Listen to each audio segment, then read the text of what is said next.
Hello, beautiful souls.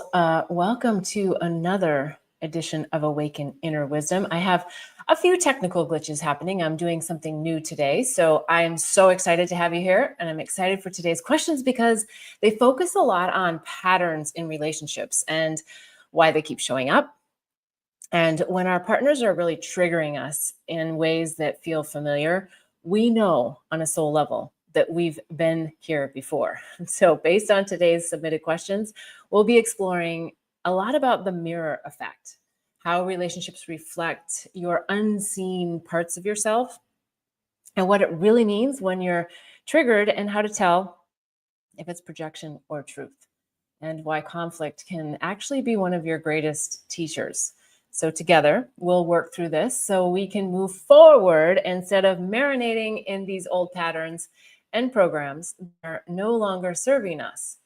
So, I'm excited today. Hopefully, you're with me live here. And ultimately, this is about learning how love reflects the hidden parts of ourselves so we can stop judging, start healing, and grow into deeper authenticity in our relationships. If you're here with me live, please jump in with your questions in the comment section. And if you happen to be watching on replay, you can also put the questions in the comment section, or you can jump over to bethbell.me/question. And it's a little bit more private, but I always love to have your questions here. And if you haven't already taken the State of the Heart assessment, I believe that you'll enjoy discovering what the status of your heart actually is. So please go over to bethbell.me.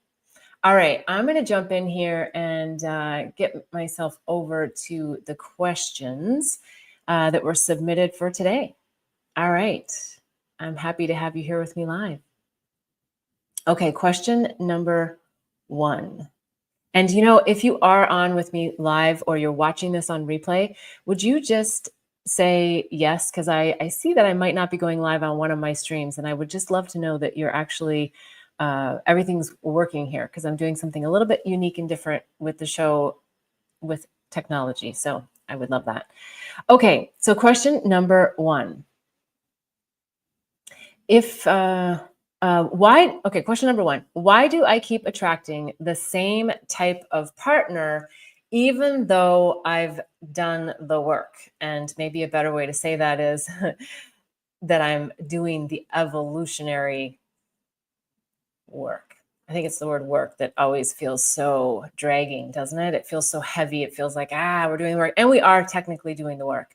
But it is more about the evolution of ourselves and our consciousness. So when we're attracting the same type of partner, it's simply suggesting that we are still in a pattern or a program that is up for review, up for oftentimes dismantling. Sometimes there's patterns in those relationships that are also really incredible, and we don't want to lose those either. So we don't always have to look at this as like the negative side or the work side of it being the bad stuff, because the bad stuff is going to help us transform, but there's also the good stuff that comes with these patterns, the good patterns, the patterns that are also telling us, maybe some of the good things are evolving as a pattern as well, right? So if we dive a little bit deeper into that, I think that when we think about the same types of partners, that there is different threads that go along with this. And I'm not sure specific to this question if the person is asking about a particular pattern that they have. So I'm going to speak more in general for everyone, that those patterns can feel really familiar, like, they're not treating me the way that I want to be treated, or they're not respecting me in the way that I feel I should be respected, or they're emotionally unavailable when I want someone who's really available, or they have a lot of unresolved trauma. And so we're going to talk a lot about this in some of the other questions, I think, too, because they all kind of have a theme to them about this mirror effect. And it's so easy. I know even for myself, it's so easy to say, it's them, it's them. And this can come in romantic relationships, but also in friendships, also in strangers. Like, we can see a pattern coming at us with strangers. And so that's a place that we want to say, this doesn't feel great, and I want to change this. I want to see I want to see the pattern change. I think what's coming to say is that it's always a part of yourself. So it may not be something that you demonstrate or that you feel is really, really you. It may be a part of yourself. There's a lot of different ways that we can get at this. There's IFS work, there's parts work, there's family constellation work. There's lots of different ways to feel into this. In fact, speaking of family constellation, something's coming forward to share specific to this, that yesterday, again, we had a family constellation here, a workshop, and there was a role that I played, which I found to be really fascinating. We did it double blind. So up front, we didn't know exactly what part we were playing. So it's a family constellation where we're stepping in as oftentimes a mother, a father. Maybe we play the role of money. Maybe we play the role of a partner. Like there's lots of different things that come in. And so when it's double blind, you get handed a card. So I didn't know what I was actually playing. I just knew that I was representing card B.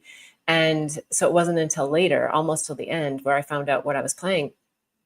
But what I found myself doing was literally going around and putting my arms on this other woman that was playing another part, who I didn't know what she was playing.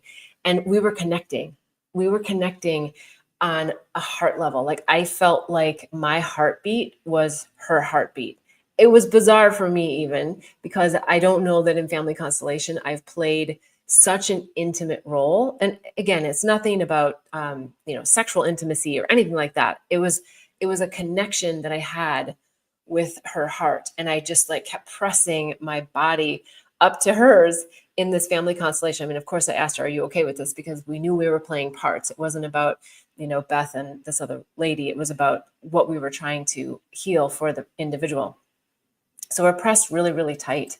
And because I felt so much a part of her, similar to maybe how parents feel with their children, like where you just feel like, oh, they're just part of my heart. Or maybe your fur baby, oftentimes I feel this with Lily, where I'm just like, I'm just so connected to her. So it was that deep, deep feeling of connectedness, of like being in that oneness. And then later in the constellation, what I learned is that I was playing the fear of loss. Yeah, the fear of loss. And what came to me was how we unknowingly sometimes fear loss. And yet it's that what the bigger picture of it was, not specific to this person's constellation, but like the bigger picture was that feeling of being separate from source, that ultimately feeling separate from oneness, from all that is, that gives us this fear in our hearts that we can actually lose that we can lose that connection. Yes, we can lose loved ones, whether it's through death, through breakups, through just disagreements, like whatever it is that we're losing them, but that we can always keep the beautiful bond that we have with them. And because it's ultimately our bond with source. And I don't mean bond in a negative way. I mean bond in a loving way. Like, thank you for showing me, gosh, that feeling of being so connected with you, that person, or that fur baby. And thank you for the reminder that connection is just a mirror and a reflection of what being so connected to source energy can feel like. And so lots of things happened in that family constellation, lots of things that they were trying to do to kind of separate us. And I was like, no, this is like really, really part of this other person. And eventually there was, without getting into all the details, there was things that happened that started to shift the energy. And then that fear of loss was coming out of that person's heart. And when that happened for me as a human body representing the fear of loss and feeling such intense connectedness, I was able to actually come out of it and feel like, wow, like we really can lose others in our life and still feel that deep, deep connection, which is why I went on to the subject of connection to source. Just, it was such a great reminder of how just anchoring in that heart-centered fullness with source is our anchor, is the place and the juicy spot to be. And so I know I went a little bit farther on this about, attracting the same type of partner, but I think ultimately the I don't want to say easy button, but I know it's not easy in this earth plane reality, that we are just attracting all of these partners and programs so that we can work through whatever it is within ourselves, whatever we've had happen to us in this lifetime, whatever it is we've had happen to us in previous lifetimes, the good, the bad, and the ugly, that we're just clearing and observing and integrating. Clearing, observing, and integrating. And that's the beautiful place that relationships play a role for us to do that. Because if we were just by ourselves, right, then we if we didn't have any friends, we didn't have any family, we didn't have any romantic partners, we didn't have any dogs, we'd just be sitting here by ourselves, and we wouldn't be able to have a human experience, because we wouldn't have a reflection from others as to, yeah, where our consciousness is, where our hearts are. Okay, let's go on to the next question. And I don't remember if I said in the intro, but if you haven't already done the state of the heart assessment, I think you would really enjoy discovering the status of your heart. So go over to bethbell.me and you can fill out the assessment and get some tips and tools to help you with whatever state of heart you are in. Okay, let's go on to the next question here.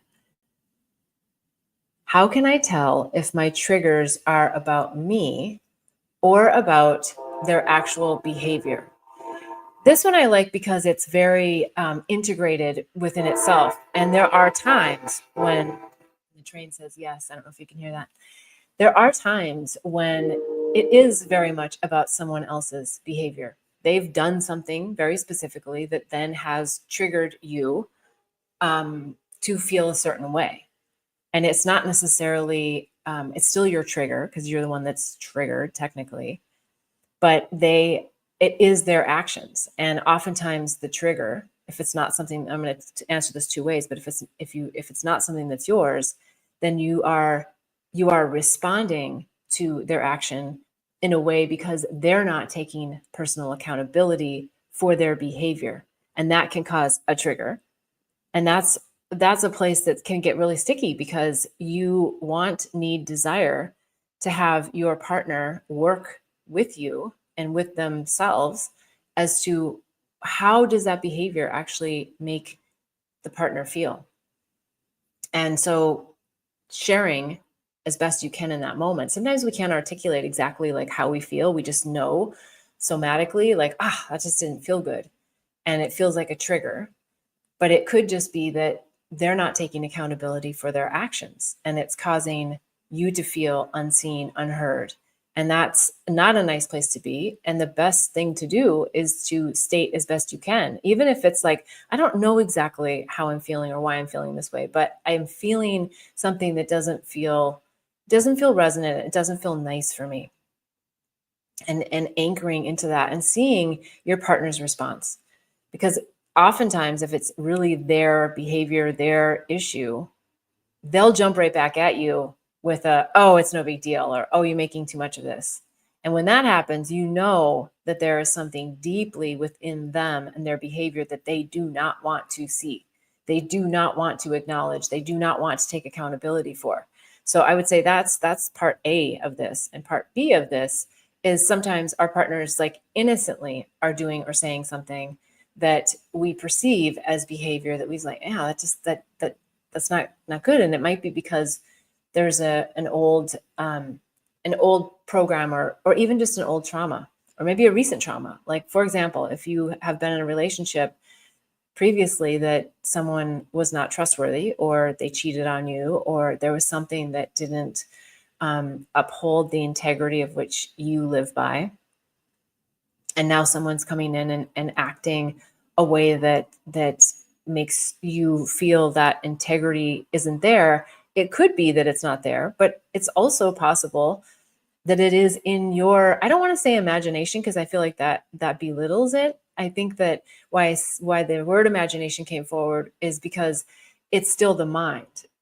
It's like observing the mind. Okay, let's observe the words. Let's observe the feeling. Let's really feel what it is that is happening for you in that moment.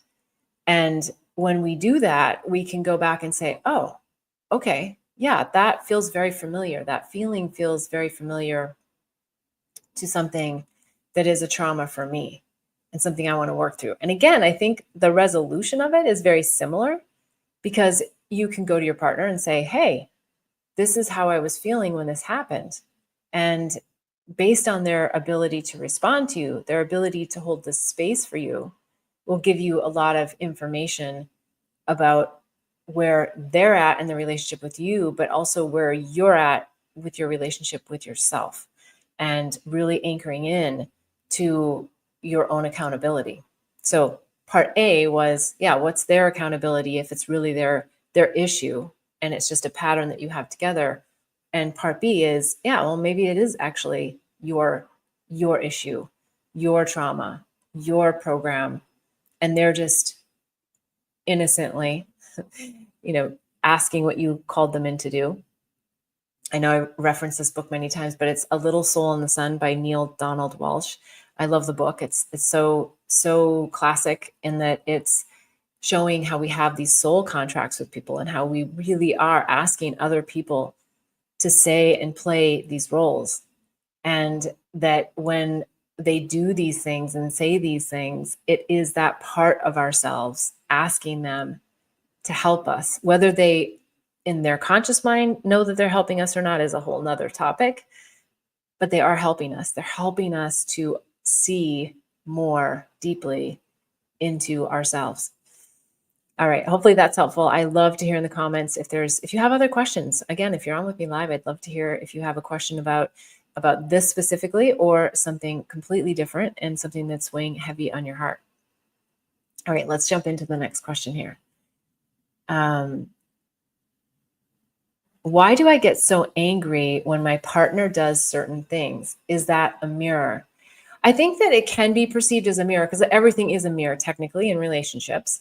But what's coming forward is to maybe not focus so much on the word mirror, because when the word anger is used, anger is simply a suppressed emotion, or a set of suppressed emotions.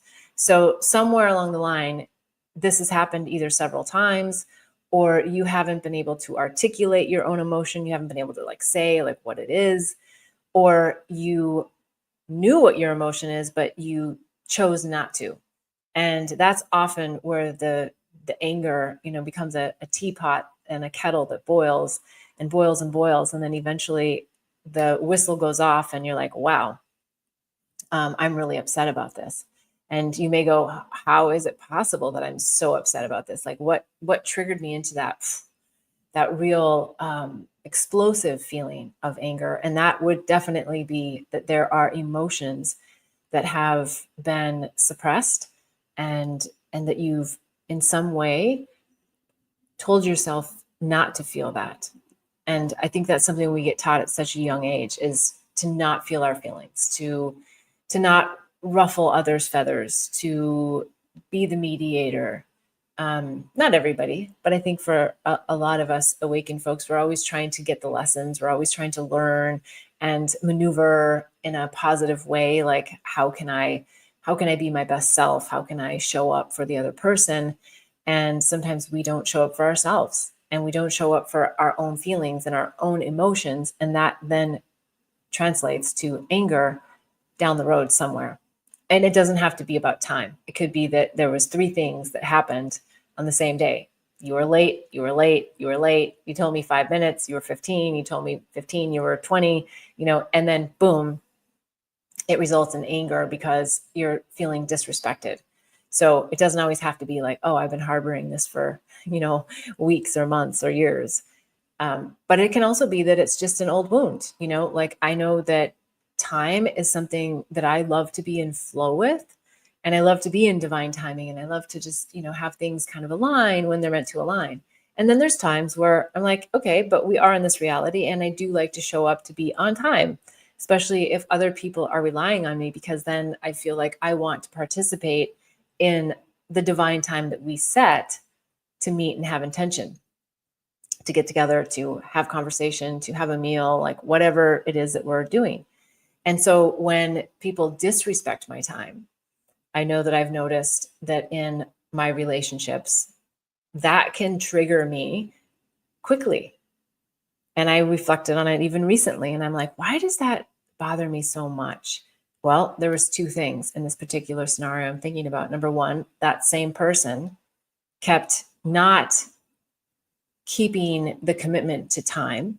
So there was a buildup of this.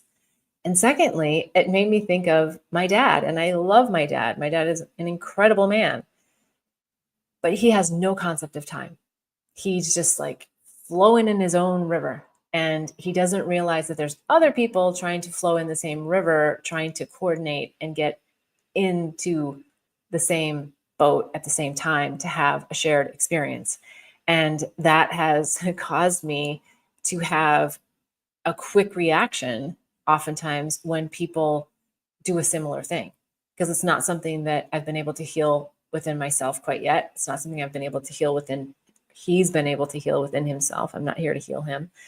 Sometimes I wish I could. Sometimes I wish I could just anchor in that lesson. Like, can you not understand how sometimes time is relevant? And so that's an example of like when anger can just come up from a past, and again, that's not like some massive wound. It's just a disrespect of a shared intention to have a shared experience. And so being able to express that took me just a little bit to identify, like, why is that so, why is that so, why do I have such a feeling center for that particular issue when I know that I can also be such in flow? So it's just a personal example about how these things can sometimes be, really long. They can be really short, but still evoke an explosiveness of emotion because it's something that's been suppressed. It's something that's been imprinted. And so I feel like my dad's imprint of a lack of respect for time, and my dad loves me. Like, my dad would not intentionally want to hurt me and not want to show up for me. It's just not in his DNA. It's just not something that he easily does show up on time, because it's just not as relevant for him. So it doesn't always have to translate to how much someone loves you, how much someone cares about you. It doesn't. It's just that that's their system. And then you have to come up with ways that you're going to navigate if you want to stay in relationship with that person. So for example, with my dad, what I started to do was I started to say, if I knew I wanted to leave at 10:30, I say, Dad, we need to, be ready to be in the car around 10. And then that way, by the time we were in the car by 10:30, it was like no big deal. I just knew that I needed to like set different boundaries, set different timing, and that would help me to be able to manage. Um, and I also found that saying the night before, like, hey, let's talk about our morning. What are we going to do before we're going to leave? Like, because it helps to organize me, it helps to organize him to sort of think through, like, well, how much time do I need? I mean, because it's like, this is probably too much personal information, but it's coming to me to share. It's like, I feel like it's always about packing the car, but the car doesn't start to get packed with whatever it is we need with wherever we're going until all these other things get done, which oftentimes to me just seem completely irrelevant.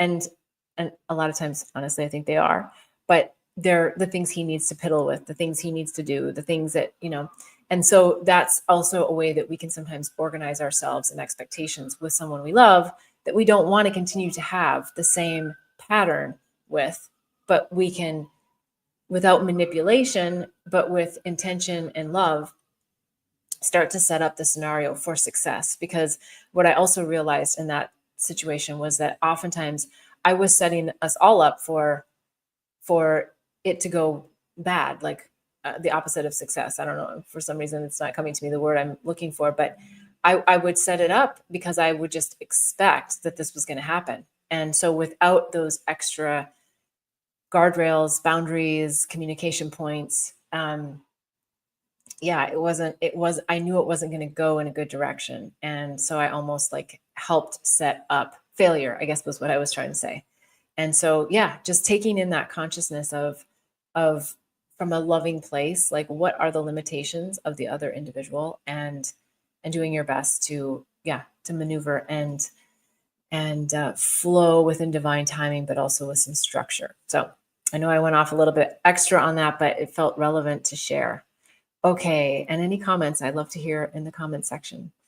Do you have a partner that has problems with time? I don't know. Do you have a parent that has problems with time? Okay. How do I know if I'm projecting onto my partner or if they're truly not aligned? Well, I think we're always projecting. I think we're projecting, they're projecting. That's the beauty and the curse of the mirror, isn't it? That yeah, it's the reason why we love being in relationships, and we also sometimes really struggle with being in relationships because in theory, especially like I'm just going to go to the idea of being single, we do a lot of our own personal work, and we're very grounded, and oh, I can't wait, and we manifest the partner, and we have all these ideas about what life is going to feel like, look like, we do all the visualizations of having that person in our life. And then that person shows up, or a person shows up, and then there's a huge reality that comes into play too, right? There's the reality of like, how is this actually working? And so the dreams that we have, the fantasies that we have, oftentimes fall apart quite quickly because we're projecting our fantasy onto them. And that may mean that they're aligned with you or not aligned with you. And I think the way to really get in there is to figure out the vibrational resonance, meaning when you're projecting something onto someone, a fantasy that you have. An example might be that maybe you just always have the fantasy that when you're with a partner and you're either cohabitating or you're in process of cohabitating, but you're doing overnights or whatnot, and you have this fantasy that you're both going to get up and have a tea or coffee and do your meditation. That might be a fantasy that you have, a projection that you have onto them, that would be a loving space and that would mean a lot to you. But it might not be their fantasy at all. And of course, I'm using very general things that don't have a lot of emotional charge.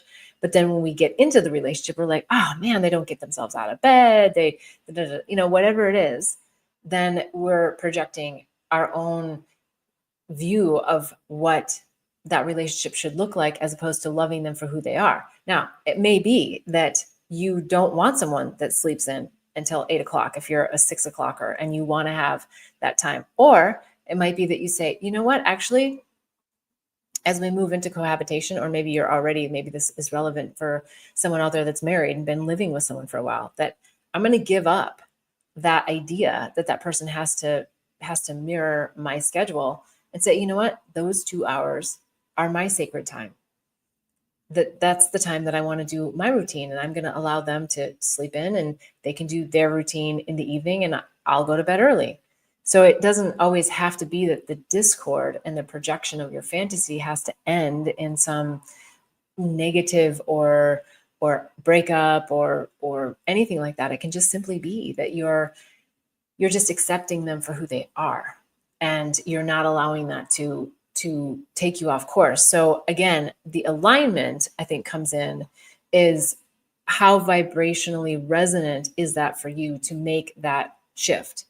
Are you feeling like, okay, I'm really happy to have that morning time?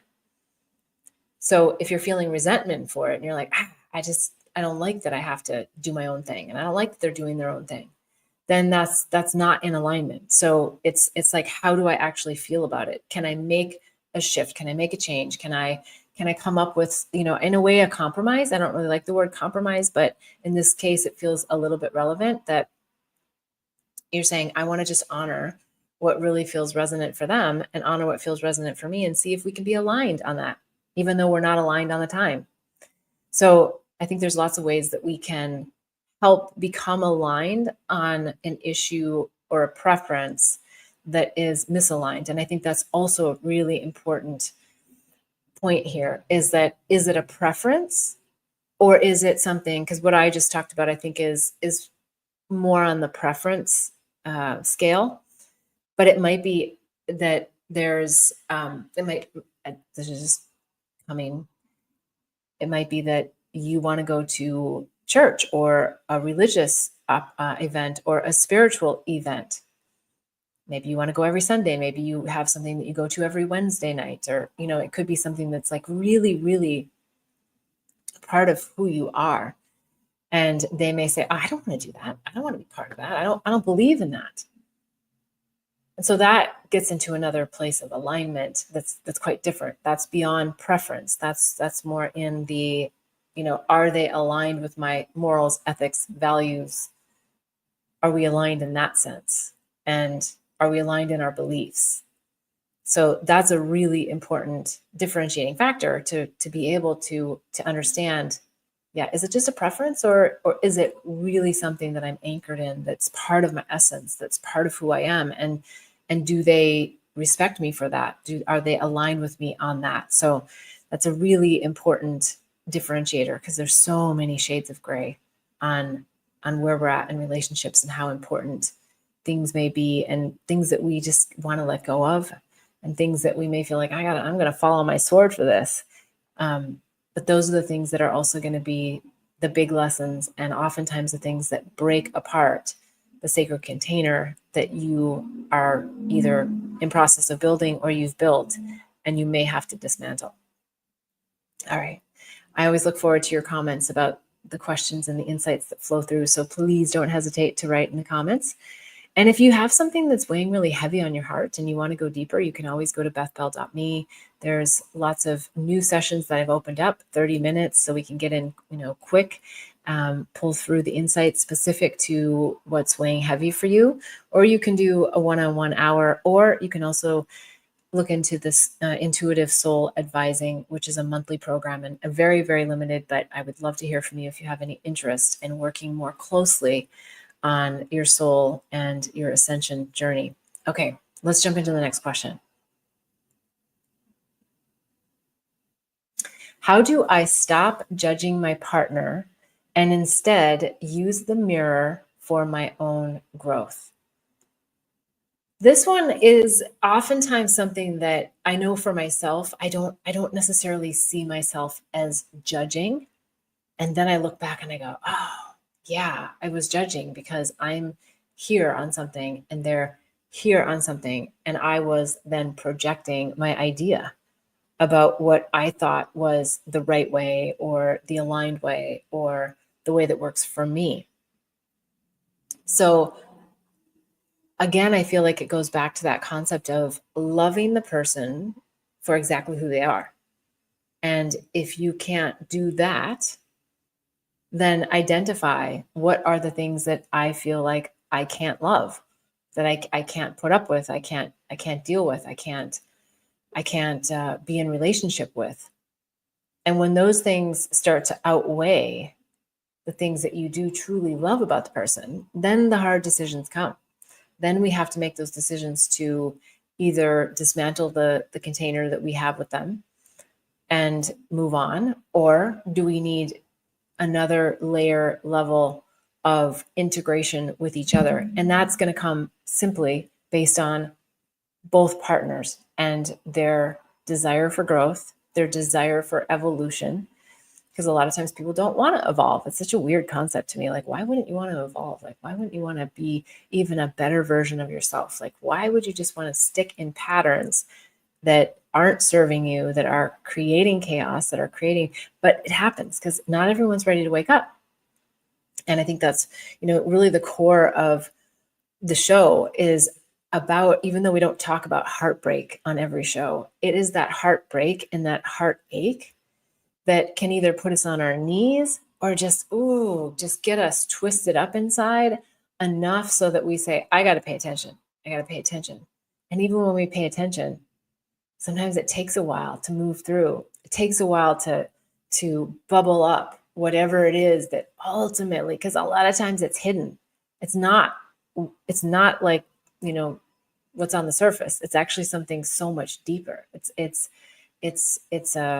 either a karmic entanglement, or it's a previous life, or it's something in our ancestral lineage. So that's not always even ours, not to give away accountability for it, because our accountability is still just to us, to heal, to be whole. And so oftentimes, that can just be a real difficult situation to to feel, but not be able to fully articulate and move through.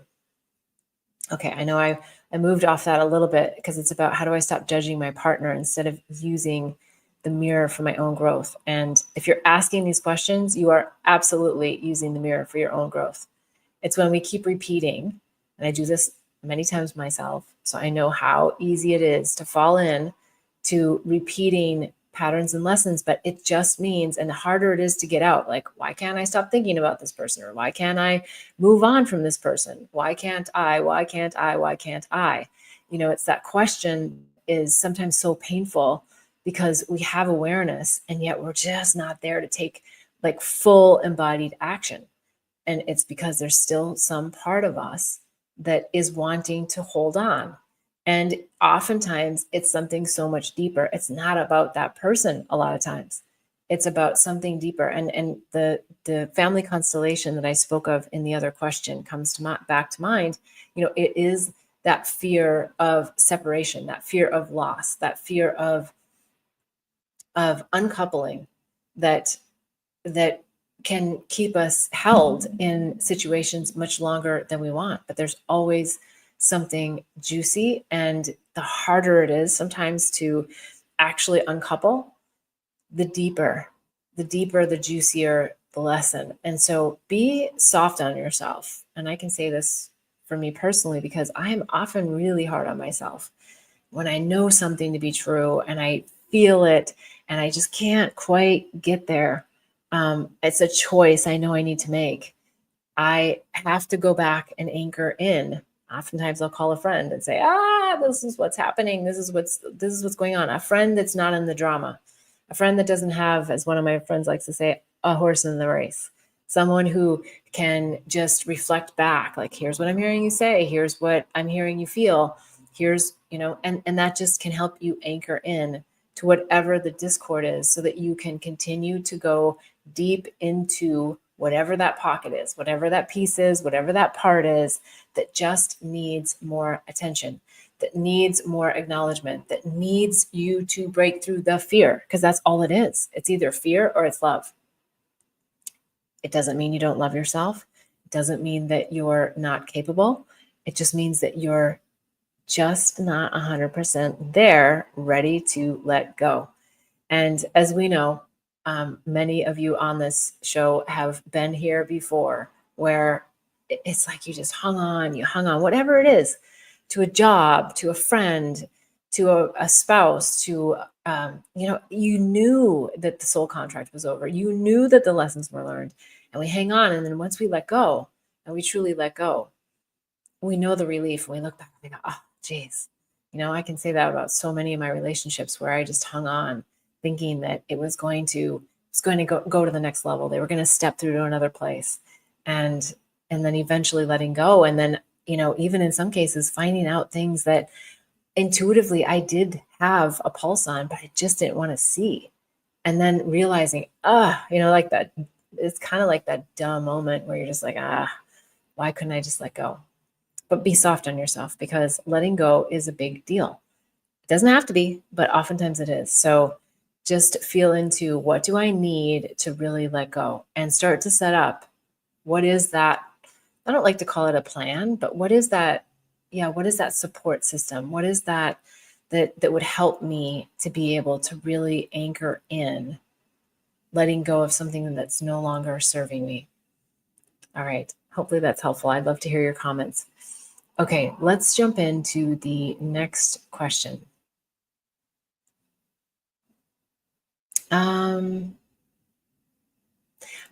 Okay, this one I feel like is very similar. Why do I sometimes see the worst in the person I love most? And this, again, I think we see in all of our relationships that, how we say, I don't know exactly the phrase, but the people that we love the most, sometimes we treat the worst. And I think it's that hook of, we know that they are going to love us unconditionally, whether it's a friend from high school, or it's a parent, or someone that we know we have that unconditional, beautiful bond with. And then we go and we just kind of mess it all up, and we just treat them poorly. Oftentimes this happens with Pretty much always this happens with children, where once they get their independence, like they've built this bond with their parent. Their parent, in most cases, have provided them a safe space, a house, a home, love. And then the child grows up and they want to be independent and they want to do their own thing and they want to move on in the world. And then suddenly the parent is not that important. And it's a big part of that is wanting the independence from them. And that then all they can see, for not for every child, but I'm just saying, like, this is something that really is helpful to a child's growth, to see all the things that their parents did or did not do. It feels terrible in the process. Like, I'm this way because you did this to me. And as a parent, that can be really hard to take because you can oftentimes feel the threads of truth in it. But if you can sit through it and really anchor it in and be like, yeah, and that is my pattern and program.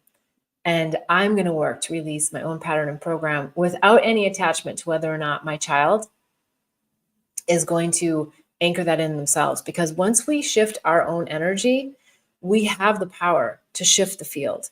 It is the butterfly effect. I think the hardest part is sometimes when we make the effort to make the change, and we really do, we anchor in and we're feeling that newness, that when we don't see it externally, especially like if it's a child and we don't see it, it just gets so disappointing. And so when we can really sit in the non-attachment of our actions, I'm going to do this for myself, and I'm going to let my daughter or son go about their way and have, even in some cases, their negative opinion of me. I'm going to do everything I can to show up my best self. I'm going to do everything I can to, I don't want to say prove that wrong, but I think it's like a prove it wrong from a heart space. Like I want to show from my heart that I'm in a different place and space with my child, with the pattern, with the program that goes way back to when they were little, probably when they were, 2, and they started to really get their independence, walking. It's all of those things. And if you want to, go in and think about that time in your life and let them go on their journey and ask the questions when you feel like asking them. See what kind of answers you get. Like, hey, what is your memory of me? Like, what do you think the top 5 things are that are so terrible about me, or, how I contributed to negative things? But then how did I contribute to the positive? And I think that when our children reflect back to us these sentiments, if they can and will, those are the juiciest nuggets. It doesn't always mean that they're right. It doesn't always mean that they're spot on with it, but that's their feeling. And that's a good practice, to take someone that you've birthed or contributed to the birth of and really be able to feel their feelings. Whether you can articulate your own and how they're linked is a whole nother story, but that's your story. So let them have their story and you can have your story. And when you start to heal your story back to wholeness, back to love, then I think you'll find that their story can also shift and change. But again, it has to be with non-attachment, because we don't know in what timeline they're willing to make that change, that they're willing to flip that switch, that they're willing to really move in a different direction. And sometimes children will go their entire life and miss out on some of the most incredible opportunities with the most incredible parents because of things that they don't want to let go of. But we can't pry their fingers off of their stories. They have to choose to want to do that. And that's where the work, the evolution really sits within us, is, can I still hold that love and that space for others when they're not there with us? When we feel like they've got their story all wrong about us, or maybe they've got parts of it that are right, but I'm changing it. I've done the work. And when we anchor it into our hearts and we really feel the openness and we release the hurt that they oftentimes are causing us through their lack of evolution, through their lack of wanting to let go of the story, when we just anchor in and we just let it be love, just let it be love, things can shift, and they will shift. Maybe not in your time, maybe not in the way you think, but they will shift. And they'll certainly shift for you, because you won't be hanging on to that fear or that disappointment of what they're not, the role they're not playing for you. Because last thing I'll say about this is that we come into these lifetimes with soul contracts. Our children choose us on a soul level. We're choosing each other, but they're the ones coming in. They choose us. They say, I want this mom and this dad, this sperm, this egg. I want to come in at this time. And they come down, I'll just say they come down the chute. But I mean that kind of on a soul level that, we make that choice. We come into our mother's womb and we're already knowing our connection to source. We're already knowing we've got this whole template of soul contracts that are out there waiting for us to experience. And we've set everybody up for our personal growth and evolution on planet Earth to get us back to wholeness, to get us back to source. And we don't do it oftentimes in one lifetime. If we're blessed and able to do that and to, really be at that Yogananda, Buddha-like state, the Dalai Lama, where we're just so unattached to everything and that we feel love through every experience, then we probably don't have to come back. Or maybe we do, so we can be the Buddha or be the Dalai Lama for others on the awakening journey. So stay with it. Stay in your knowingness, stay in your juiciness of your story and how you're transforming your relationship with yourself. And that will help transform all relationships with others. All right. I so appreciate each week when you're here with me live. I just love having you. I love feeling your vibration. I love feeling your support. And I hope that you will join each week every Sunday at 11:11 a.m. Pacific time. And in the meantime, if you want more support, you can always go over to bethbell.me/question. I would love to work more with you, explore with you your state of the heart. So take the state of the heart assessment if you haven't already, or book a session, and we can get deeply into your matter of heart and release those hooks and unravel the mind and get rid of the programs that are no longer serving you. All right. So until next week, I am wishing you so much bliss and love on the journey. Namaste.